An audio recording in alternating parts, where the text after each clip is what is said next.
This is when Ron quits the podcast. Oh, we got Sam. So, He'll join in. That's just to say that I'm not the theme park person. Right? I don't know. I just don't really enjoy it that much. It's all She's right. at that age. She loves it, and I'm just going to say pathological. that Dollywood is not bad though. I enjoyed it. It's cool. Okay. That's right, Sam. Ron will take her just anytime you want. Oh, yeah. Anytime. I got you, boo. Dip her out here. Wait, He's there anyway. Just drop her off. It's fine. yeah, exactly. It's amazing though. So we've had her to Universal. We've had her over to Disneyland. She's not been to Disney World yet. So that's kind of on her list, Disney World at some point. Very nice. But at least out of Disneyland and Universal Studios, she still picks Dollywood. You give her the option. God. Of all things. Yeah. You can join Ron at And it's kind of nice. You don't have to mortgage your house to go as compared to Universal or Disney. Fucking expensive. Ron will take her during ASSP 2025. Oh hell yeah! I'm assuming I get accepted. I'm 1,000,000,000%. You're not getting accepted. You're not gonna get accepted. Speaking of that, you know who just got invited to Sam? Oh yeah! Did you? You motherfucker! Are we recording? Because this is the beginning. Yeah, we're recording. I was waiting for the stoush about Disneyland. And so, Ron, did you even apply, or did they just ring you up? At Banff, they just rung me up. Fuck off. Now I'm quitting. I quit this. Gordo. What? I got invited. So this is the message I hear. I got invited once. Didn't have to apply. And I fucked up. That's what I'm hearing is like, I'm the asshole. Well, they're not going to invite you every year. You're going to have to actually put in a thing. They won't invite me back next year, I bet. No, they won't. God, I hope I'll pay them. But you know what? They've invited Proven years in a row. Hey, twice. Did they? Those motherfuckers. No, a year apart, a year off. I'm getting a decade off. Well, look, since we're recording, I guess we should say it's episode lucky 13. Lucky for some. Fucking team. It's not lucky for Sam because we have as is our norm, not discussed what it is we're going to talk about today. That's some good looking mugs. Well, we did because Ron sort of suggested we discuss, about making safety less shitty or suck less or something, and said that Sam's I suggested that. Oh, sorry. I just have this thing in my head that goes the smart stuff. Am I invisible to you? No, I just have this thing that just goes the smart stuff. The smart stuff comes from Ron. Well, let's be honest. Your first choice is smart stuff comes from the papers you've published. Yeah. Then Ron. Yeah. Then Sam. Sam's written a couple of books on this topic, so it's going to be fun. That's what we should talk about. Yeah, and so I'm with you guys. I'm here for the wing it. I like the wing it. That's what the. You're in well, good. Yeah, you've come to the wing. Episode 13. We're doing episode 13. The answer is we're winging it. We're gonna make it suck less. And ordinarily, not that we're gonna stick to patterns here, but we usually talk about who's behind us and what we've been listening to. I think Sam, I feel like you get to go first. I mean, I see what's behind you. It's just like, well, and you got a Pussy Riot shirt. That's pretty awesome. Yeah, I do. Yeah. I think that's if we want to talk punk, awesome. I think that's one of the punkest, in my opinion. That's my God, yeah. But yeah, so I don't have this. It looks like when I drive through Tijuana. Well, I am close to the border. I'm getting remember I am pretty close. No, I don't know. I think it's. I just tell people all the time. I think it's the crap that I like that I can't put anywhere else in my house that I'm not allowed to. Right? Yeah. So it just kind of builds up back here. But yeah, I keep price tags on them. So if anybody's interested, if anybody's seen this, I will. Oh shit, sweet. Sure. I have an Etsy shop. No, I'm joking. Is that a candle or a bong down there? I think it's both. Candle. I think it's both. Oh, it's dual purpose. Follow down. That's fucking awesome. Any new tattoos, Sam? Yeah, I just got this one. Ooh. Oh, that's awesome. Ben salivating. You got to spin it. It's like an anglerfish? There you go. Yeah. Oh, yeah, that's really cool. Yeah, because I just did this. kind of mermaid eel thing up here. These are my first color ones. Everything else is in black and gray. Sam wins. And so I just started going down the arms. So we'll see where it goes. Aquarium theme. No, well, it's all, I don't know how it ended up all being nautical, but it kind of is. Cool. Is that kind of like your jam? Like a little bit, yeah. A marine biologist deep down inside? Maybe in another life. I don't know. Safety sucks, marine biology. Shit. Aqua nerd. Aqua nerd. Yes. I guess like a tropical island would kind of beat an out of the way mine site though. That's true. Yeah, that's absolutely true. If I ever disappear, it will be to some island somewhere, living in a shack. Yeah. If you're ever on vacation, you see a guy with a really long beard and long hair selling seashells, it might be me. That's Awesome. Won't be me. I've got the beard, not the hair. Yeah. What's going on? Couple of polo shirts, Ben. Oh yeah, that's Millencolin, man. Oh, I like those guys. What the hell is that album? It's like Penny. I don't know. You could look it up. What are they? Swedish? Millencolin? Does that sound right? Nobody knows. A little bit of pop punk, man. It's our theme. Will this will come out before we go to Punk and Drublic, right? Yeah, I think so. Sam should come. Sam, you want to come? I might. We're all going to LA. Well, that's not fair, man. 4th, 5th, 6th October. NOFX's final shows. What's the date? To the 4th, 5th, 6th October. Oh, I might have to. Yeah. Listeners, welcome to join. Weekend pass, $350. Wow. Do it. It was ready. To all 4 listeners, it'd be awesome if you were there. We'll have a meetup with all 4 of us. Yes. It's like my happy hour. Sad hour. Come on, I saw at least 2 or 3 people there on LinkedIn, man. Yeah, no, there were at least 2 or 3. What do you got behind you, Dave? Well, they're the Chats. I got the Chats. Australian band. I think we've talked about them before on the pod. We definitely talked about them with Big Dick Nick in Vegas. Yep. And I thought there'd be so much Yankee on the podcast today. I need a bit of Australian help, and they look so excited to see me because I'm kind of just like subbed in for the other Dave. So, like, put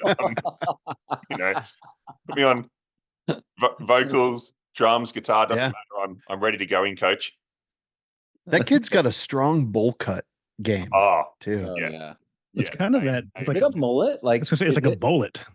Yeah, that's what I was thinking. Yeah. There's a cracking interview where there's an interview, you'll be able to find it on YouTube, where the one of the day show hosts in Australia was trying to ask him some serious questions, like, about, where do you come up with your lyrics and all this, and he's just like stone-faced, look, we don't try too hard.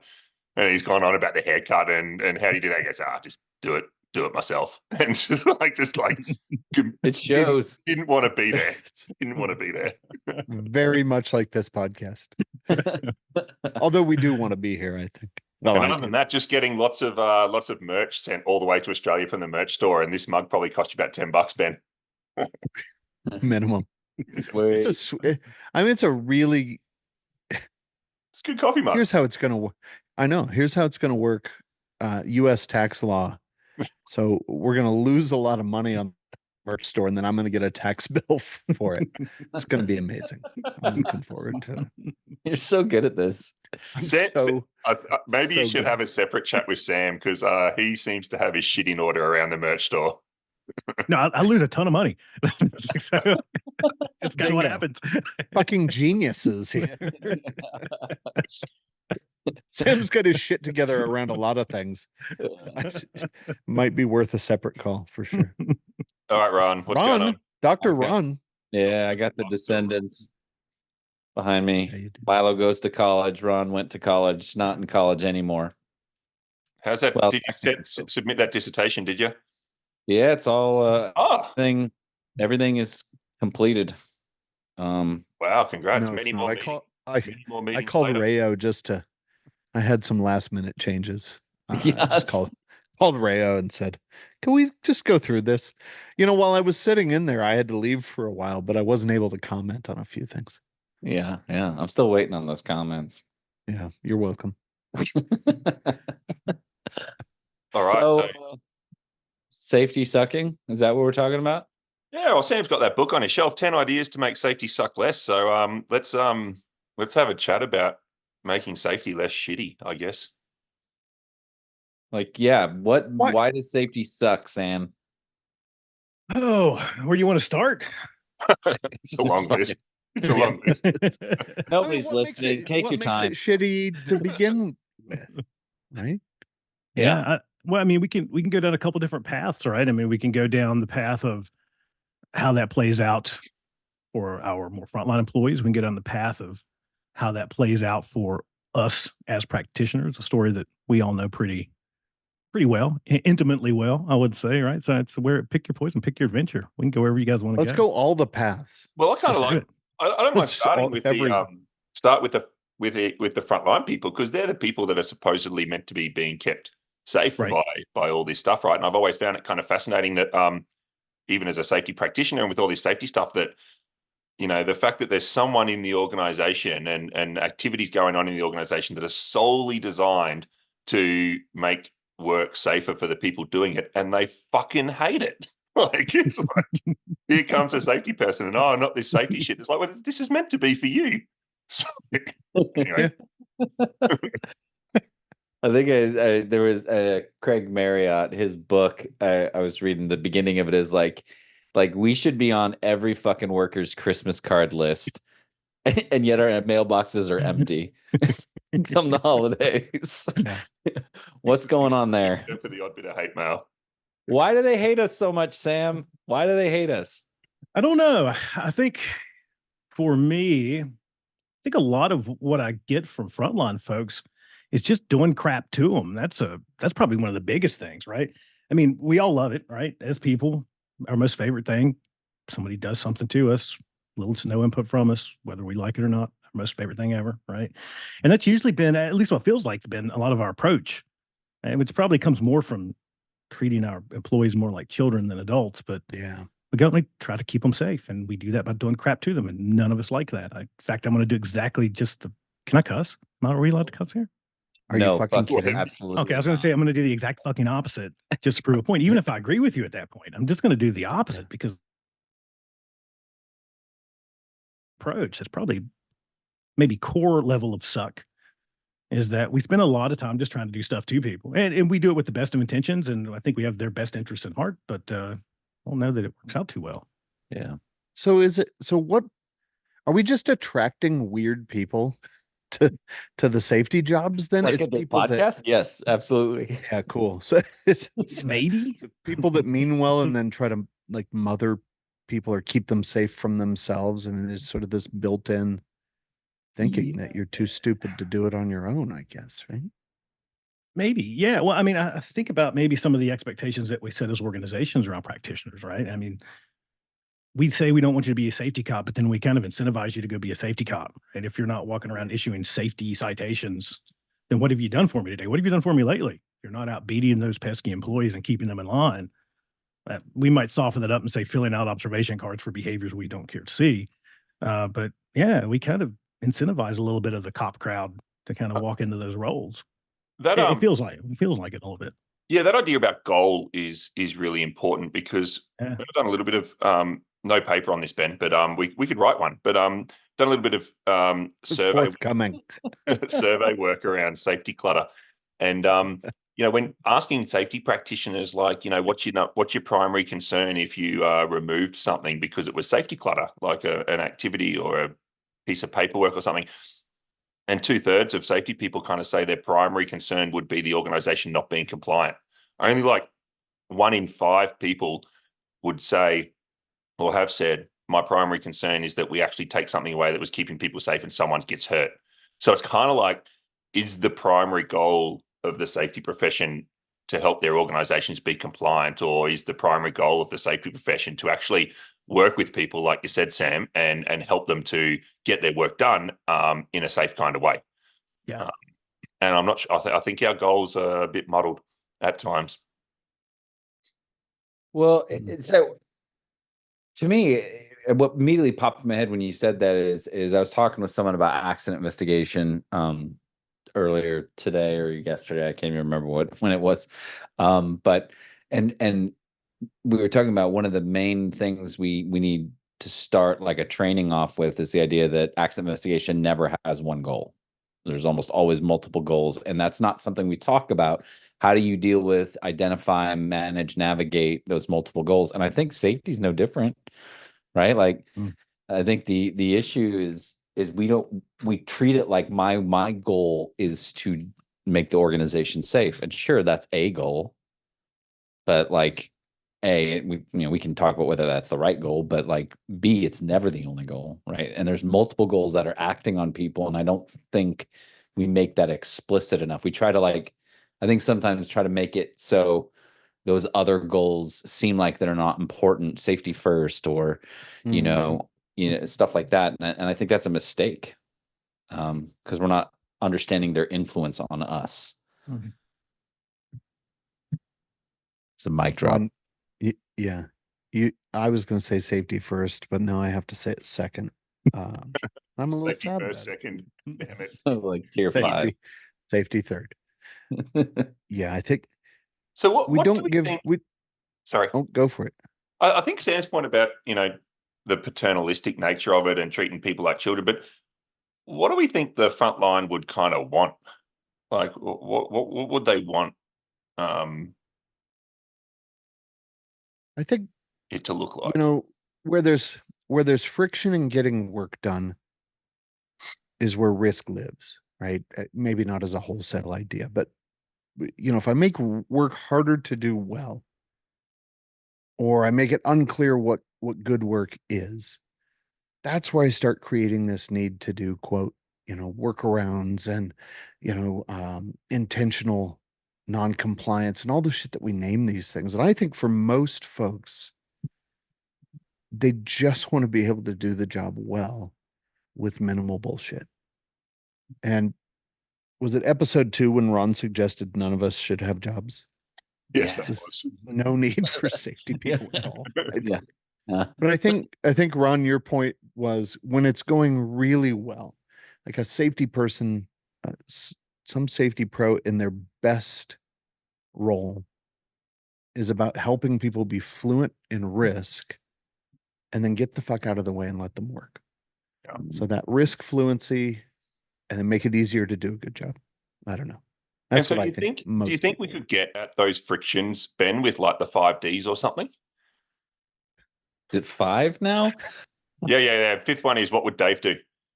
Oh yeah, 5. Yes, that's right. Okay. Yeah. Fuck hell. This guy. I mean, I think some of it is whether you use a specific methodology.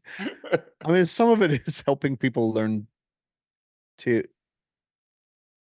interpret or to listen or even to learn, right, from those conversations. Because it's very, very easy, I think, to train or get people in leadership roles to ask questions. It's much more difficult to get them to understand what in the hell to make of the answers. Mm-hmm.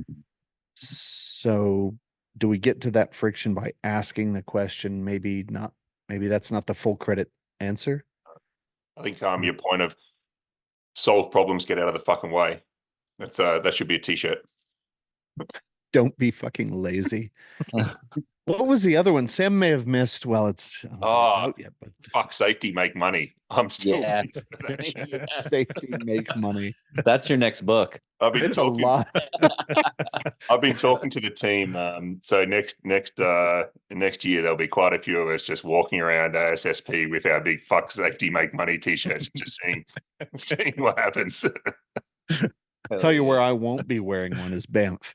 Hey-o. I'm just gonna bitch about it enough that I get invited, not to speak. They're just gonna invite me to attend, to spend my own money to attend. Shut up. Yeah. Funny. Great conference. Must be nice. Must be nice to go there. I think you're right though about like what people want, right? Like I think, some dignity. some respect.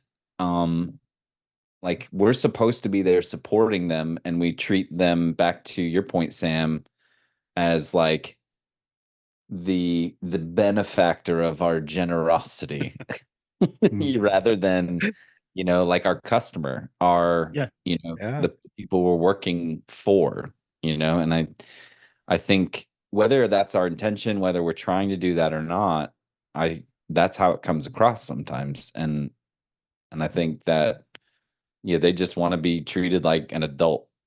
And yes, that doesn't mean we're going to agree with them all the time, but like they're adults too.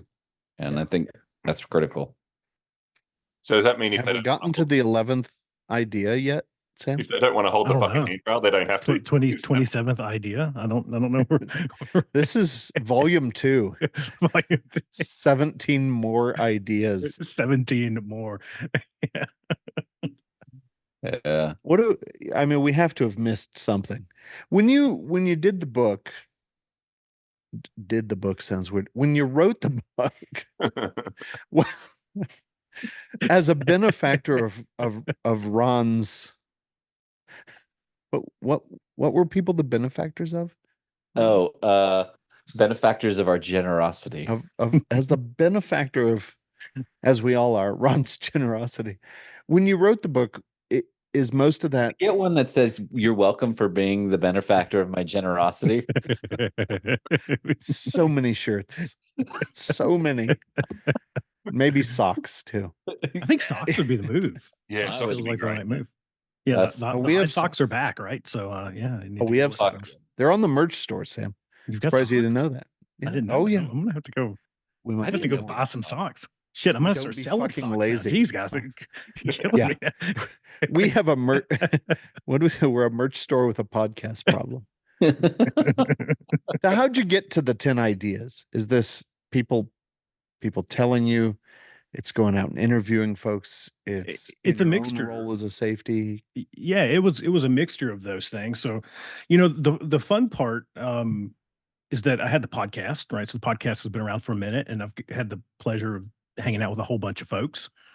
We haven't on the podcast. Dave's been there. Dave's been there. Dave's been there. Ron, you been there? No. Oh man, fucking Dave Probin over here, big time. God, he's big.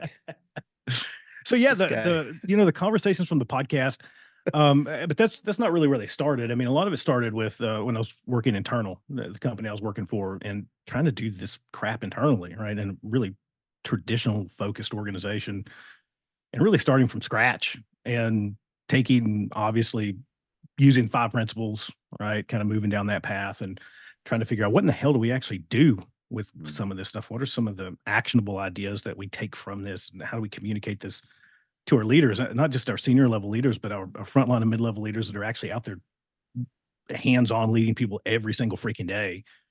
What's the stuff that we need to be focused on?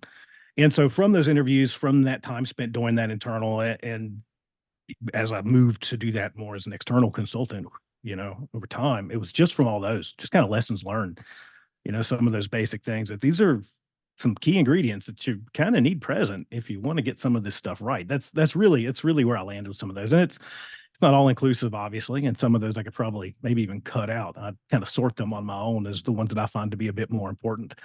All right. So well, the 17 they're in no particular order, but the first few are kind of near and dear to my heart. Yeah. So look, our listeners, let's be honest, all 4 of them, they're not going to read the whole book. No. So what do they read? Look, they are fully formed adults, Ron, and as benefactors of your generosity, I think let's give them a little credit. Assuming they'll read a little bit of it. Sam, what's the big one? I mean, what's the number one thing maybe? Well, I will tell you, walk away with. I will tell folks out there to not pick up the book, because if shameless plug here, you're a hell of a salesman. If you go to the website, thehopnerd.com, and you click resources, you can download most of the crap right there for free. So unless you just really want to, I'm horrible at business. You suck at sales. The whole business thing. I'm terrible at that part. How's this whole business thing going for you, Sam? I'm losing. Are you late for your shift at Starbucks, or? So I'm doing Uber Eats on the side. He's gonna hop onto the merch store and get that sorted out. I got to go make a delivery, earn $4. Yeah, that's cool. A lot of good ideas for me.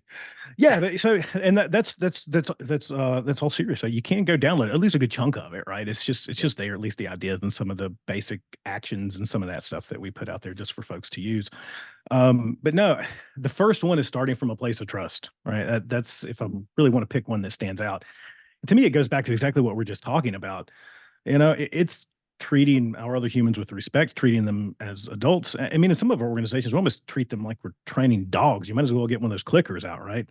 Good behavior, give them a treat. Bad behavior, give them a zap, right? You might as well just pull out like the little dog clicker thing, like good boy, good girl. Is that why Dave's been clicking at me lately? I'm just like, no, he gets a squirt bottle out. No. off the counter. Now you're gonna have to rub his nose in it. Oh, God. I'm gonna have to rub your nose in your reckless behavior. That's I do kind of like that He was complacent all over the carpet. Fuck. I think that point We would about have cared more. starting position is really important. Like, I think the starting position for so much of what we do in safety organizationally is one of distrust. Is that if not for this, you will do the wrong thing, or if not for this, you won't make a good decision or something. And a lot of it is, as opposed to the starting position of you're just trying to, get stuff done, and how can we support that? And I think that starting position is really, really important because it shapes everything we design. It shapes every interaction. And I think safety would look a lot different if we started from a different starting point. Yeah, I think that it's the neutral position, right? We're in neutral. Neutral should be trust. It should be the starting position to extend trust. Right? There's a Jesus Christ. I mean, we could talk for a freaking month about trust, right? But the biggest thing that I go to there with leaders in particular is that if you're not willing to first extend trust to me, why in the hell would I trust you? Because every organization, I'm sure you guys experience this too, that you spend time with, they suck at trust and they suck at communication. At least that's what they say, right? They're horrible at those things. And it's not that they're horrible as much as I think that those things are just really freaking hard, right? Those are two big monsters to deal with, especially as organizations grow, right? That's that much harder. But they go down this path of begging folks for trust, asking them for trust, printing trust me posters, making you sign the handbook to show that you got the handbook, where your first principle is that you trust, right? But you have to sign it to show that you got the handbook in case we need to not trust you. All the crap that we normally do. And we don't stand a chance with that, right? At the very least, I know that if I genuinely extend trust to you, there's no promises, but there's at least a good chance that you're going to go, oh, that's pretty cool. And you might just trust me back a little bit, a little bit, right? It's at least the right starting position. And to your point, Dave, I think that's exactly right.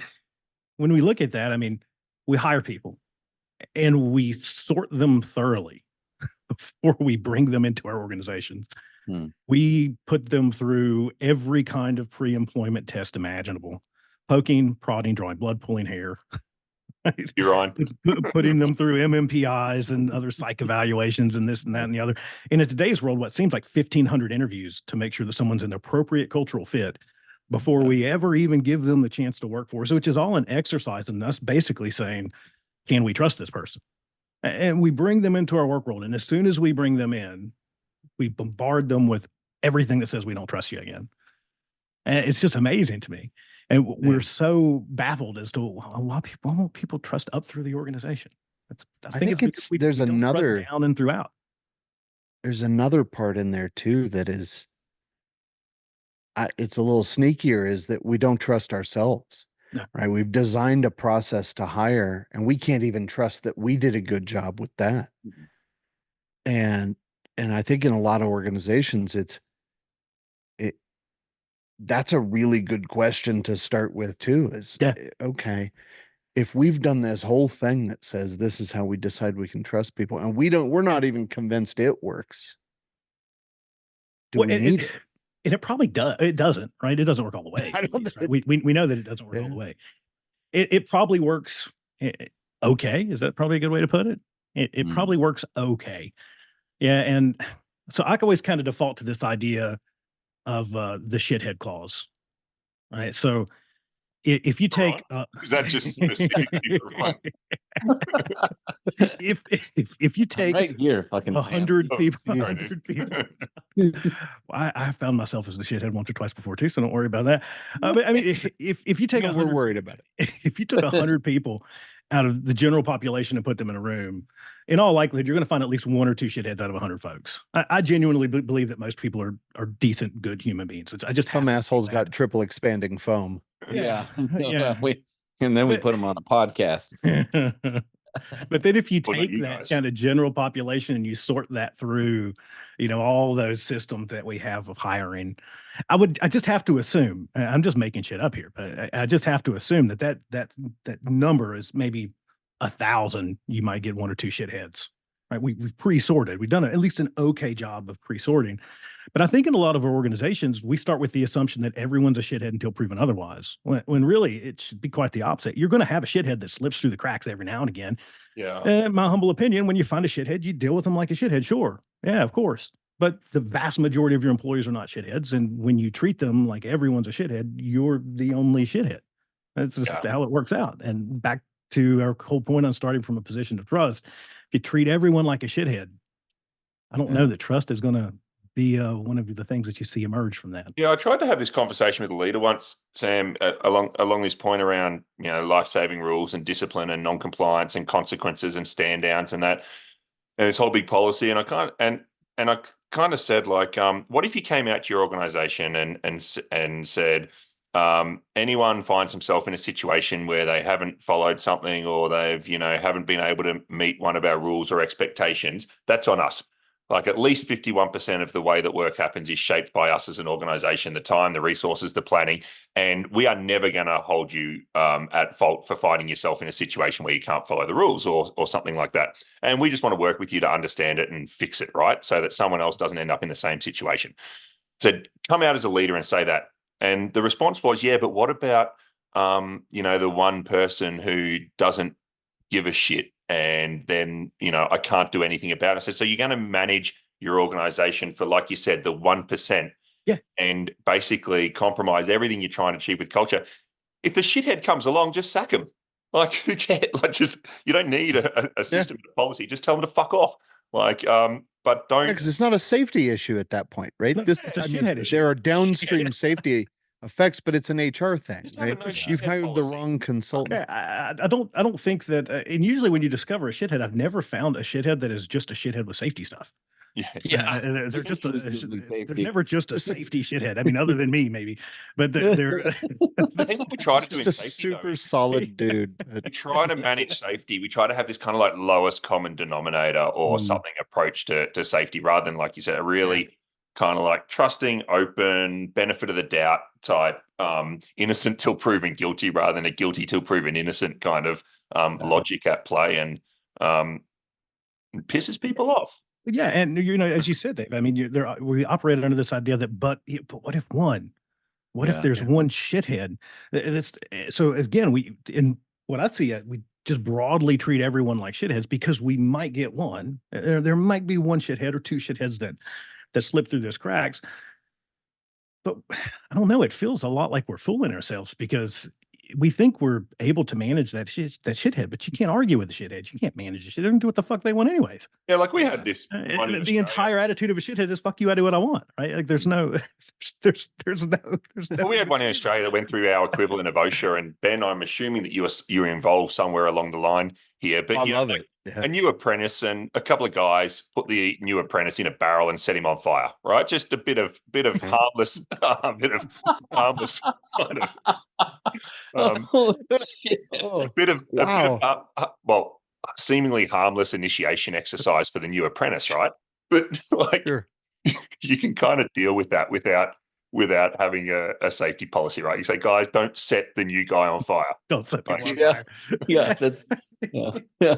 Oh shit, I didn't know that was. Is that a rule? Is that? Can you imagine? It's not on the poster. There's no life-saving rule about doing that. Yeah, it didn't say it. Thought it was Set the fair guy game. on Yeah, fire. you didn't explicitly say do not set people on fire. I mean, I thought this was fair game. But like you guys are like hitting on something I think is more what's popping in my head is there's some research that shows that people are often really triggered by a sense of being cheated.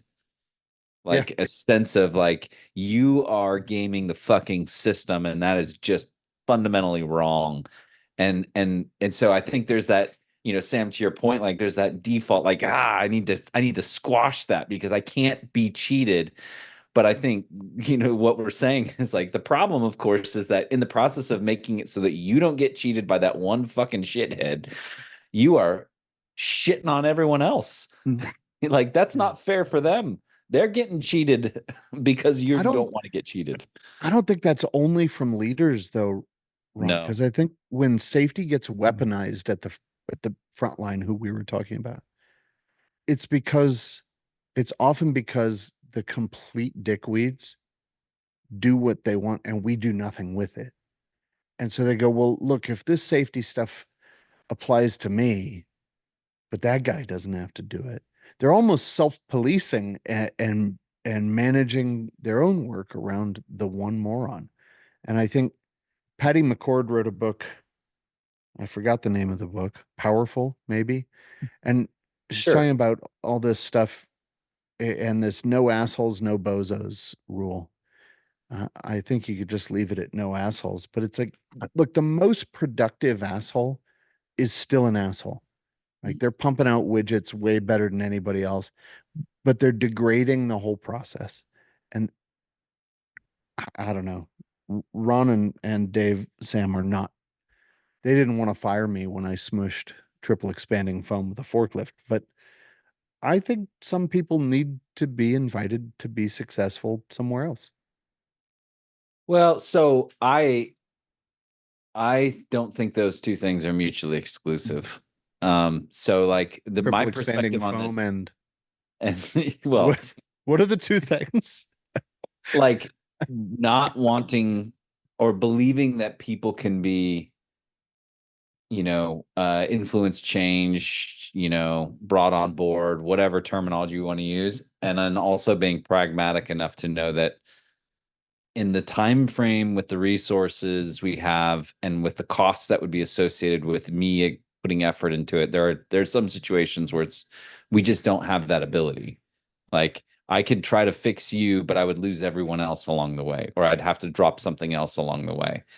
And this is where re-education camp, it would be really helpful. Comes in. I think isn't this kind of why every second marriage ends in divorce? I tried to fix you. God, I fucking hope not. But yeah, I mean, like, excuse me. I mean, certainly we can't afford it with all the medical the right term, but like, but you know what I mean? Like, I think you can still believe that, hey, you know what? I'm not firing this person as a form of punishment. I'm sorry, like, it's not going to work. Like, you can be, like you said, be successful somewhere else. Like, this isn't retribution. This is just practical. Like, you're not doing the job, and I don't think you're going to be able to do the job. We can't devote the resources to you doing the job. Sorry, you got to go. And what's kind of interesting is you can kind of make up a fucking narrative for anything, right? And so the good one from the leaders I'm good at it. Is like, I sacked that person to keep them safe from themselves. Like I did that person a favor by firing them. I hate that part though. And they're still alive because of me, and they should be grateful for me sacking them. I've heard that. I don't believe that that's true. Yeah, because again, I think that narrative comes back to what we said earlier about like they're a good guy except in safety. So like, no, like if the guy was an asshole, he's an asshole across the board. Like we're firing him because he's an asshole. We're not firing him because I'm trying to save his fucking life. No, I would rather see you in the unemployment line than in the morgue, Ron. That's the thing. Yeah, that's it. That's Sam. You should thank me. Your family should thank me. Yeah. Back to getting For Christmas firing cards. you. Yeah. Why is my mailbox? This is the next T-shirt. You should thank me. Your family alive. should thank. You're alive because of my generosity. Yeah, you are the beneficiary of my generosity. Now pack your shit. Get the fuck out of here. Oh, we nailed it.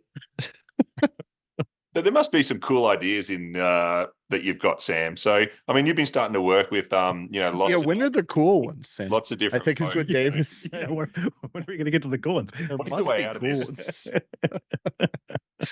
What else can we do about this? Now, how do we fix this? Well, that's the fun part, right? I think a lot of kind of where my mind goes, because I don't know that there's any broad answer to most of what we're talking about, right? I don't if there was, Jesus Christ, somebody would write a check for it right now, right? I mean, I don't know that there's any big, easy, broad brushstroke answer. This is just how we work our way out of it.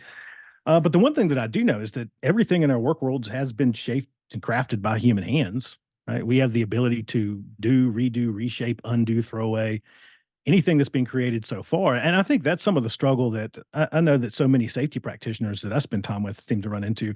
It seems like so much of what we have built in our work worlds these days feels a bit movable, that we just can't really drag it all on the table and talk about it. For me, to pull out one of the 10 ideas here, and I think it does go to some of what you were saying, Ben, around friction points. I spent a lot of time talking about pain points, right? Pain points, signals. Pain points, I feel, in organizations aren't much different than why our bodies experience pain. It's trying to tell us something, usually that something's not fucking working. Something is going wrong or has gone wrong. And if you don't do something about it, there's a pretty good chance that it's going to get worse, right? And so when we start to tap into pain points, there's usually a lot of rot buried beneath the surface of a pain point, whatever that's in. So I spend a lot of time with organizations focused on pain points, kind of letting that lead the way, at least in the initial wave of what do we need to work on right now. Pain points tend to draw us towards those things. And so I don't know. I don't know that there's one big broad answer. I don't think that it's there. But we should spend time learning more and spend time trying to dig into those pain points. I think we do discover some things that we can improve along the way. Yeah, I think that's cool. I think that idea of frustration, because as leaders or practitioners, finding out those things where our people are just going, this is fucked, right? Like, this is just bullshit. Yeah, safety or otherwise. Yeah, we don't even have the right, because I think safety lives in all of that, right? Like, we don't even have the right piece of equipment, or we don't even, whatever it is, this is fucked. Then people are going to have to adapt, right? And when they start adapting, they start sort of changing the plan and doing things they haven't done before, and new hazards and risks kind of emerge that they may not have kind of like the understanding and control of, and then bang, fuck, someone gets hurt. And then we come along and go, well, why'd you fucking do that? I had this the other day, like, someone was using the wrong forklift attachment or something, and because they needed 4 and they only had 3. And it's like, you're a fucking idiot. They chose the wrong attachment. Using that. Like, well, no, you're not. You just didn't. The organization never gave you what you needed to be successful. Yeah. This is cool too, because I think it shows that balance. You hear a lot. There's a lot of opportunities for people to just talk about asking those questions about what goes well. But if you're only asking about what goes well, I think you are missing, to Sam's point, where the pain lives. And as a diagnostic tool, you sort of have to ask the questions about what hurts too. Yeah. And maybe it's not one or the other, but it definitely is a balance. And I think sometimes that gets ignored, maybe as the pendulum swing, right, from old school to kind of a newer way of thinking about safety, and over focus on only thinking about what goes well. Definitely helping people find the optimal way of doing things is kind of a pretty optimal. It keeps you optimistic about what could happen. Yeah. You're welcome, Sam. I hope you guys are trademarking these. All of them. It brings me a lot of happiness to think about that, for sure. I think that resonates, because like I think there's a lot of people, yes, well, we need to learn from what goes well because we want to extend the good stuff, which, yes, sure, absolutely. But I think to your point, the good stuff doesn't exist in a vacuum. It's not like the point of safety 2 and resilience engineering and these ideas that where this stuff came from is that success and failure are inherently tied together, right? Like expertise exists because it was shaped by the bullshit that people had to put up with, and they found ways around it that is expert, right? And they got really good at it. So you can use the positive stuff to find the bullshit, and that's really where we want to get to. Where are the frictions? Where are the pain points? Where are the parts where it's not working as we expected, and people are finding a way to build off of that to create success, and then we can improve that, support that, whatever it is. Nice. Someone has been to school. It's about fucking time. That's some PhD shit right there. Ron's had a couple of mic drops today, and I think we got to give him a little space to operate here. I got to lay that shit on somebody. I mean, the workers are too fucking stupid to understand it, and they need us to keep them safe from themselves. So, have you queued up a quote for us this week, Ron? Is it another one of those quotes you got just lying around, just like ready to go for fucking hell? Yeah. No shit. I should have.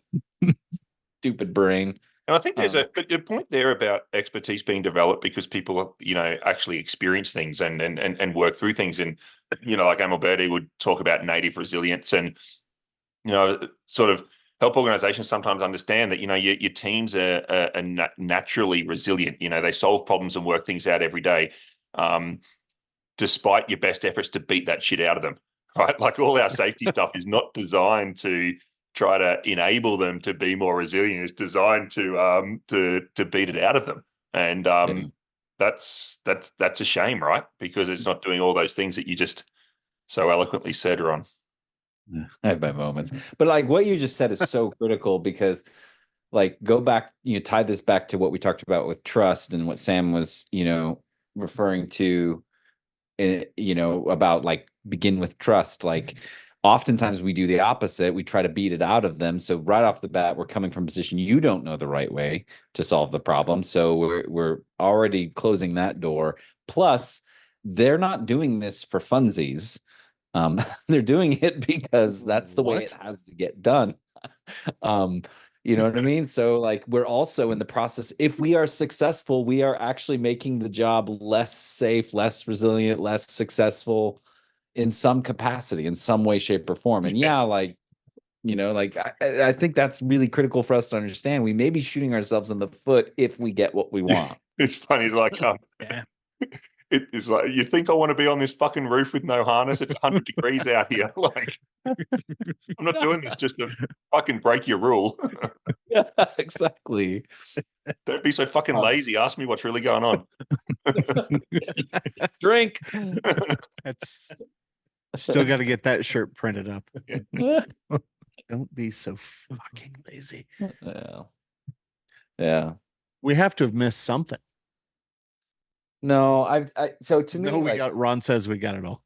We're good. No, I think we nailed it. But no, so like one of the things I want to circle back to is because like, yes, this is related to safety. And we kind of talked about the safety pros, but like, I think these fears and this trust is not just from the safety team as well. Like, the 4 people who are listening to this podcast, chances are they agree with us already. We're going to pretend they do. Oh, we're gonna have all Sam's listeners now. This is gonna go. Yes. Fuck yeah. You said you're gonna get 4 more, and also we have 1,004 listeners now. They would have stopped about 20 minutes in. Said these guys won't even let Sam fucking talk. This is my favorite kind of podcast when I don't have to talk as much. It's kind of nice. I have to join. But like we're really good at just fucking our guests over.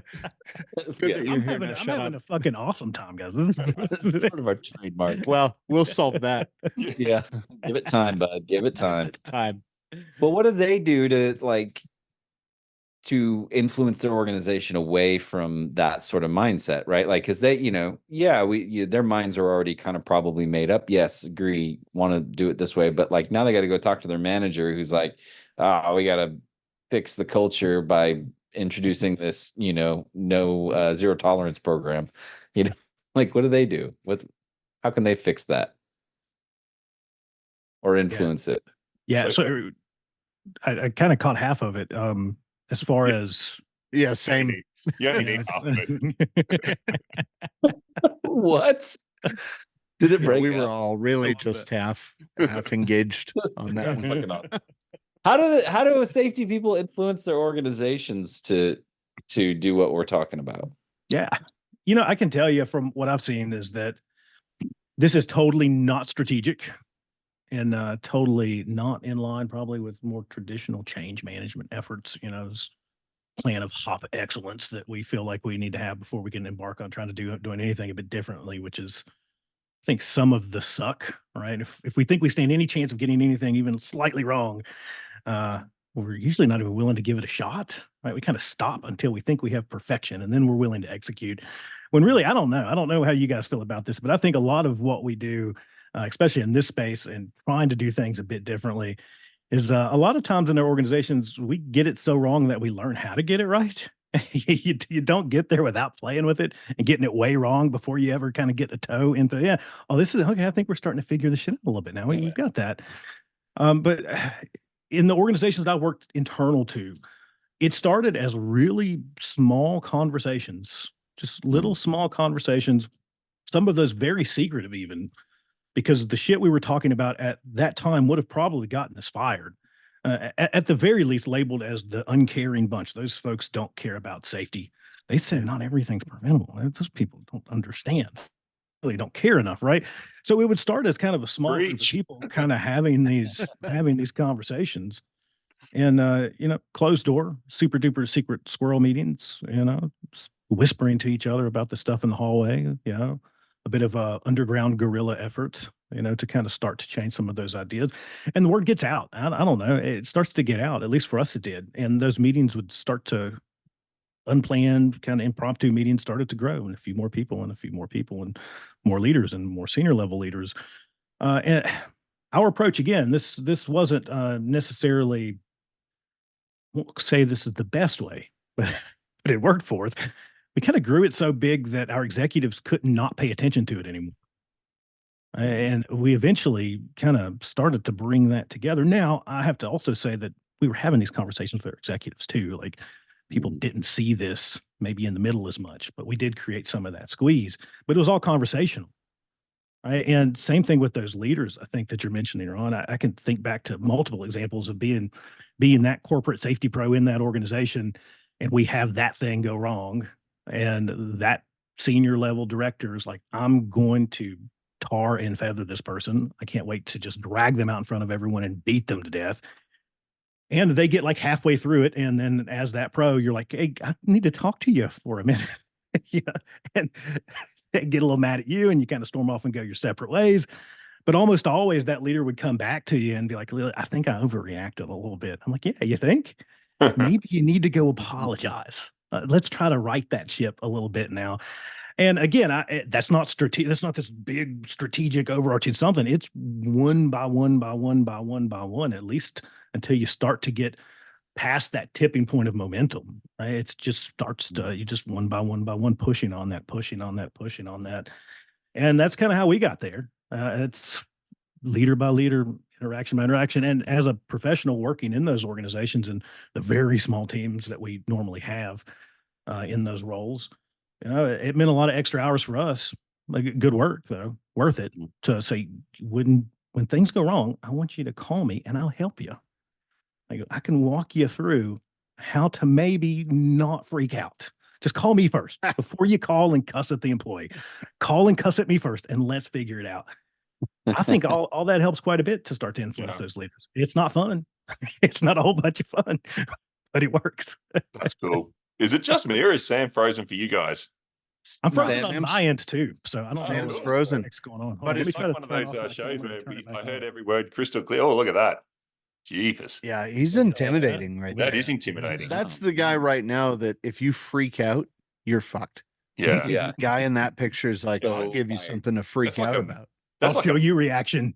That's like a mug shot. Fuck you. There he is. Fuck you, cops. I had to go out and crank my internet a little bit more here in Arizona to get Exactly. I think that's a really good point, and I think going back to mindset where we kind of started, Sam, your point is that, a lot of times safety practitioners, the leaders will do something and they'll be super judgmental of the leader, like, oh, there's a fucking bad leader and they don't care about safety and their people. And it's like, leader wants to just ask the leader a few simple questions like, what are you trying to achieve? Or what are you concerned about? And are you open to talking about some other ways of doing things? And I think we should go and just talk to the people because they've probably got some great ideas. And if we can get something that they agree with, then the change is going to be heaps easier for you and for me. And they're not fucking idiots, right? Like if you put something on the table that seems more useful, then except for the real shithead managers that we've spoken about, they're going to be like, oh, thanks for doing that, rather than just kind of like going, oh, that manager's a dick and walking off. Like, again, don't be so fucking lazy. Like, engage them in a conversation. Drink. Yeah. It's not even 9 a.m. and I'm going to be, it's going to be a long Friday. Well, as those leaders, especially those kind of mid-level leaders, there's not much that you need to be a great leader, but you need information. And anything that stands in the way of you getting really good information is going to be a problem. Yeah. They don't quite see that at first, right? To me, when I go back to kind of HOP principle kind of stuff, to me, it's all about creating an environment in which learning is possible, in which we can get that information moving. Right. That's really, to me, that's what we're doing. We're opening up to where we can get that information flowing. As a leader, again, if I don't have good information, I cannot make good decisions. I cannot make good operational decisions as a leader. You get those leaders kind of over that hump of like, oh, it feels like you're taking away my stick. What do you mean I can't beat people? How am I going to hold people accountable? All that stuff. Once you get them over that hump and they realize like, holy shit, this actually makes my life a whole lot easier as a leader. Yeah. People aren't just bringing me their problems saying, solve it for me. Right, we get to do this crap together. This is way better. And I get more information. I seem a whole lot smarter as a leader. Sign me up. I'm here for that. That's pretty cool. But you got to get them over that initial fear. And it is scary. Right? There's a bit of a holy crap. What do you mean? I can't, where's my dog clicker and my shot collar? What do you mean? I think you're right. Like, I think we talked about weaponizing safety at the front line, but safety is almost, if not more, weaponized in management circles. Like, you get something wrong in safety and it can kill your career. Not just in that organization. It's like, oh, so you were the project manager on that project, and Well, it feels as if that it's primed for overreaction, right? It's totally primed for overreaction, because if I have a choice as a leader, I freak out and I shit my pants because something goes wrong, and I throw a chair across that's the a room. normal Thursday. And I fire 3 employees just because there was one that did it and 2 that were watching, so they all 3 deserve it. That kind of thing. They should have stopped them, right? That old thing. Mm-hmm. If I choose not to do that, what happens? If I choose not to freak out and I'm calm, cool, collected, like, wait, let's maybe not fire everybody that stood within 100 yards of this thing. That's probably not a good idea. Let's slow down a little bit. Let's take a few days, process this, learn about it. Let's maybe do that. You get quickly labeled as the uncaring leader. You're not taking safety seriously enough. If you shit your pants and throw the chair through the wall, or just like Kool-Aid man through the wall and just like start ripping up employees and throwing them out the window, you get labeled as, oh yeah, he's a little hot-headed, but he really cares about safety. We're almost always, as leaders, incentivized in that direction to say, oh, I would rather overreact than underreact any day of the week, because underreact doesn't get me fired. It doesn't get me labeled as being the uncaring, not safety conscious leader. Ben, I feel like we've done such a fucking good job of teeing Sam up to get Ron fired, and he just hasn't bitten yet. He's sitting there biting his fingernails. It's the wisdom of a PhD. Like, you get a PhD, you get a guitar like that, and all of a sudden you ain't gonna get me that. You're like the oracle on the mount, Boy, I bet you've got a few stories rattling around in your head now. Oh shit. Sam, I really appreciate that last bit. We've talked a few times on here, maybe unpopularly with our 4 listeners, about giving some grace to leaders, right? Because they're under some weird pressure too, that we don't always understand, and they act rationally based on trying to fulfill that need for looking like they did something. I'm convinced that, especially mid-level leaders, the middle of our organization is the hardest freaking job on the planet. It is the hardest freaking job on the planet. You've got upper level leaders, executives often hanging off each arm, and you've got frontline employees hanging off each leg. And in our organizations, as they get more and more efficient, you have about 150 direct reports each. Like it's wild, and we don't train you to do it. Yeah, and you excelled through whatever the work you did before, so now you're the king or queen of leading whatever that work was, right? And we gave you a week-long leadership boot camp on how to fill out time cards and disciplinary action reports. You're a leader now, right? And go have fun. We hope you're successful, and we give them the opportunity to get into that role. We never give them an exit strategy if it's not for them, which is kind of interesting in my mind. You can only excel, and if you sink, you're fired. There's no way to go back to what you were doing before, which I think is also a pretty interesting side point. But we throw them out there and say, swim and good luck. You know how to do time cards now, which I find kind of sad and tragic, that we do that to our leaders. I don't know why, but I've had to say this a lot lately in organizations, that leaders are people too. Yeah. I don't know why, but it seems like at some point, and there's a whole other conversation that we can unpack there, but at some point in this journey towards doing things a bit differently, we go, okay, we're going to get really good at not blaming our frontline employees. And it's like we just transfer that up a level. I was like, but we're going to get really great at blaming their leaders now. Yeah. Which is just as shitty. Yeah. It's just as shitty. Right. So I completely agree with you. Yeah. And they're doing what makes sense to them too, operating in the context that they're operating in. Yeah. And, absolutely. Yeah. Don't be fucking lazy. Don't be fucking somewhere in there. Don't do something for the sake of doing something. Do something that's actually going to help your people.